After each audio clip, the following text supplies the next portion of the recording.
मी कालच एक फ्रेम विकत घेतली आणि त्याबरोबर काही लाकडी पट्ट्यासुद्धा विकत घेतल्या. मला या पट्ट्या एकमेकांवर अशा प्रकारे ठेवायच्या होत्या जेणेकरून त्या एकमेकींना समांतर असतील. आता जर मी एक एक करून या पट्ट्या ठेवायला सुरुवात केली तर त्या नक्की एकमेकांना समांतरच आहेत हे मी कसं ठरवू शकेन? आपल्याला माहिती आहे की समांतर रेषांसाठी जर एक छेदिका असेल, छेदिका म्हणजे अशी रेषा जी समांतर रेषांना छेदते, तर ती दोन कोन तयार करते ज्यांना आपण संगत कोन म्हणतो.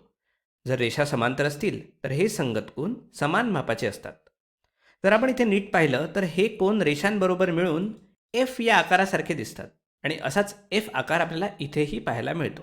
हा असा जिथे या पट्ट्या त्या रेषा आहेत ज्या मला समांतर हव्या आहेत आणि ही ही फ्रेम छेदिकेचं काम करते. त्यामुळे जर पट्ट्या मी अशा प्रकारे ठेवल्या की त्यांचे संगत कोन समान मापाचे असतील तर मला खात्री पटेल की या रेषा एकमेकींना समांतर असतील.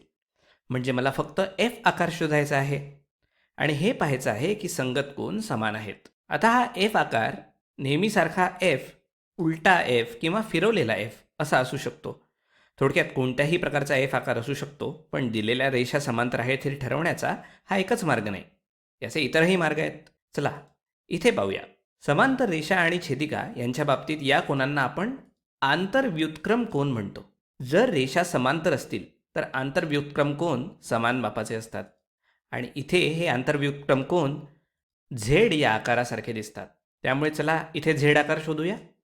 आपल्याला इथे हा झेड आकार दिसतो आहे असा, आणि इथे आता पट्ट्या ठेवताना मला फक्त हे पाहावं लागेल की आंतरव्युत्क्रम कोन समान आहेत आणि यामुळे मला खात्री मिळेल ही रेषा या रेषेला समांतर आहे.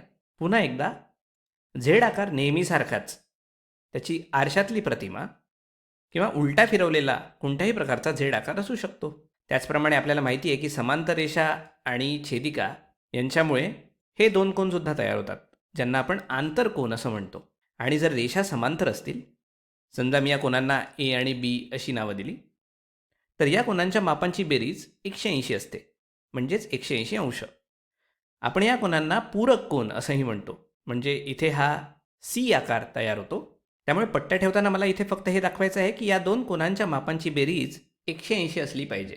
जर मी हे निश्चित केलं तर मला समजेल की ही पट्टी या पट्टीला समांतर आहे. म्हणून आपल्याला सी आकार शोधावा लागेल. हा आकार पुन्हा एकदा आरशातील सी, उलटा फिरवलेला सी किंवा कुठल्याही प्रकारचा सी असू शकतो.